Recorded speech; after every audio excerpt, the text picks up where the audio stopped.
Hello అందరికీ welcome back to our channel DVSS Telugu. Follow your tradition. Today's recipes కమ్మనైన పాతకాలం నాటి చేపల పులుసు.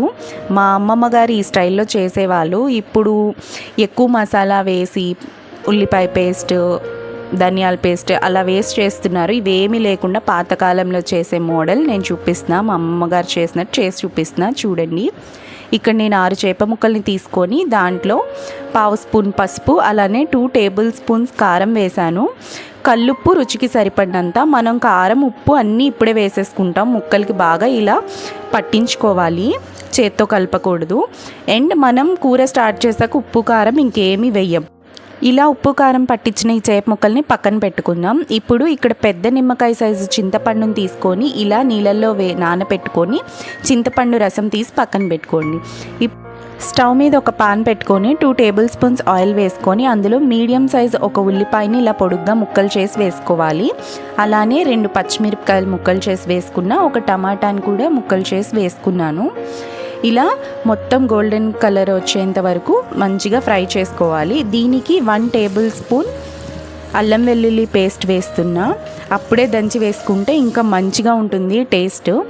ఇది కూడా బాగా ఫ్రై అయిన తర్వాత మంచిగా దీంట్లో కొంచెం కొత్తిమీర వేసి బాగా కలుపుకోవాలి, ఇక్కడ చూపిస్తున్నట్టు.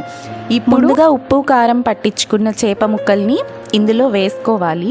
ఇదంతా మీడియం ఫ్లేమ్లో పెట్టి చేసుకోండి. అండ్ చేప ముక్కల్ని వేసిన తర్వాత జాగ్రత్తగా కలుపుకోండి, ఎందుకంటే చేప ముక్కల్ని మనం ఇలా పక్కకి తిప్పుతున్నప్పుడు కానీ జరుపుతున్నప్పుడు కానీ ముక్కలు విరిగిపోయే ఛాన్స్ ఉంటాయి, సాఫ్ట్గా ఉంటుంది కదా, అందుకని. సో ఇలా వేసిన తర్వాత మూత పెట్టి ఒక 5 మినిట్స్ ఉంచితే చేప అనేది ఇంకా సాఫ్ట్ అవుతుంది చక్కగా. ఒకసారి మొత్తం కలుపుకొని ఇక్కడ చూపిస్తున్నట్టుగా జాగ్రత్తగా కలుపుకోండి. ఇలా కలుపుకున్న దీనికి చింతపండు నీళ్ళని వేసుకోవాలి. నేను మీకు ముందే చెప్పాను, పెద్ద నిమ్మకాయ సైజు చింతపండుని నీళ్ళల్లో నానబెట్టి ఇలా రసం చేసుకోవాలి. ఈ చింతపండు రసాన్ని వేసుకోవాలి. ఇలా వేసుకున్న తర్వాత జాగ్రత్తగా ముక్క విరగకుండా మొత్తం కలుపుకొని మూత పెట్టి చేప ముక్కల్ని బాగా ఉడికించుకోవాలి. ఈ మసాలా అంతా ఉప్పు కారం మసాలా మంచిగా చేపలకి పడుతుంది. ఇప్పుడే ఇలా ఉడుకుతున్నప్పుడు కొంచెం ఉప్పు కారం చూసుకోండి, మీకు ఏమైనా తగ్గినట్టు అనిపిస్తే ఇక్కడ అడ్జస్ట్ చేసుకుంటే చాలు. మధ్యలో కొత్తిమీర వేస్తున్నాను. ఈ కొత్తిమీర వేస్తే ఫ్లేవర్ అనేది మంచిగా దిగుతుంది.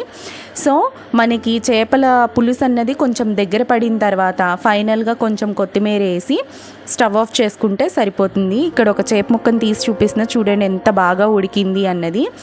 సో మనకి చేపల పులుసు అనేది రెడీ అయిపోయింది. ఫైనల్గా కొత్తిమీర వేసి స్టవ్ ఆఫ్ చేసేసుకోవడమే. అండ్ ఈ చేపల పులుసుని వేడి వేడి అన్నంలో వేసుకొని తింటే మామూలుగా ఉండదు ఇంకా ఆ టేస్ట్. అండ్ ఇలా చేసుకున్న ఈ చేపల పులుసు అట్లీస్ట్ ఫ్రిడ్జ్లో పెట్టకుండా ఖచ్చితంగా 2 రోజులు బయట ఉంటుంది. చేపల పులుసు ఎప్పుడైనా చేసుకున్న రోజు కంటే తర్వాత రోజు తింటే ఇంకా చాలా బాగుంటుంది, టేస్ట్ ఇంకా పెరిగిద్ది కూడా.